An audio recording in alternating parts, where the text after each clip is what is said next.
Welcome back to Wipeout Hill in Moab, Utah, where Land Rover's chief instructor, Bob Burns, is coaching Diane Mercer, a software engineer from Denver, Colorado, how to get her 5,600-pound Range Rover Sport up the last few feet of slick rock.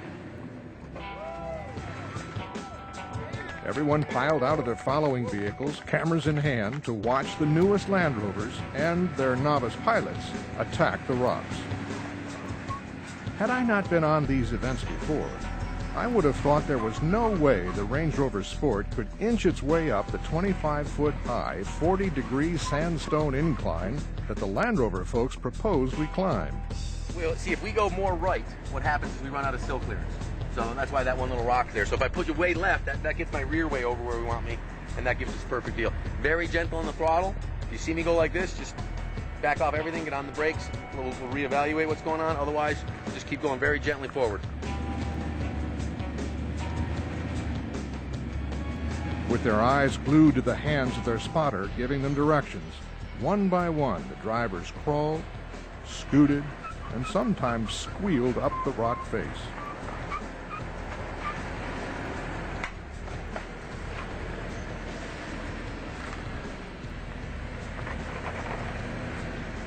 Then it was my turn.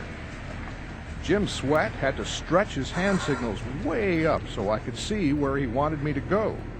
At this point, you forget finding your own way and put your faith in your spotter.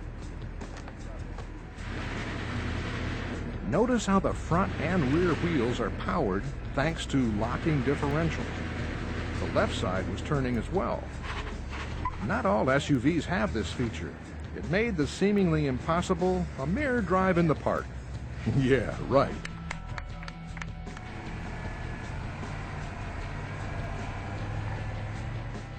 After Wipeout Hill, we drove over some of the vast, slick rocks that make the area famous.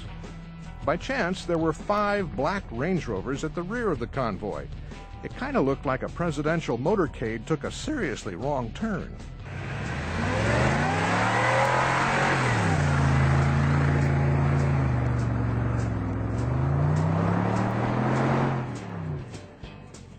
The final test of the day was a 300-yard-long sand dune hill climb.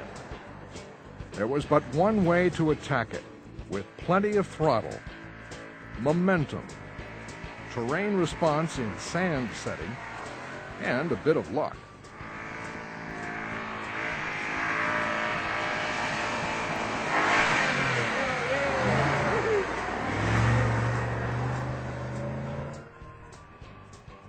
After a stop to check that there were no gashes in the tires or other damage, the group headed for the barn, literally. Bob, you have a heck of a responsibility taking, what is it, about $500,000 worth of vehicles and people from Manhattan who have never been over anything worse than a speed bump into the most challenging off-roading in the country. Do you worry about it?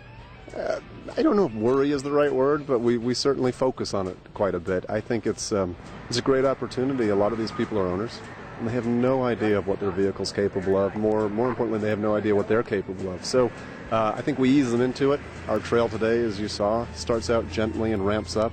It's interesting to see people as they come through. Can we get over this rock? And it's the size of a baseball. And by the end of the day, they're scaling Wipeout Hill and really looking back and say, that was no big deal. We spend a lot of time on education with them to understand what the vehicle is capable of and what they're capable of.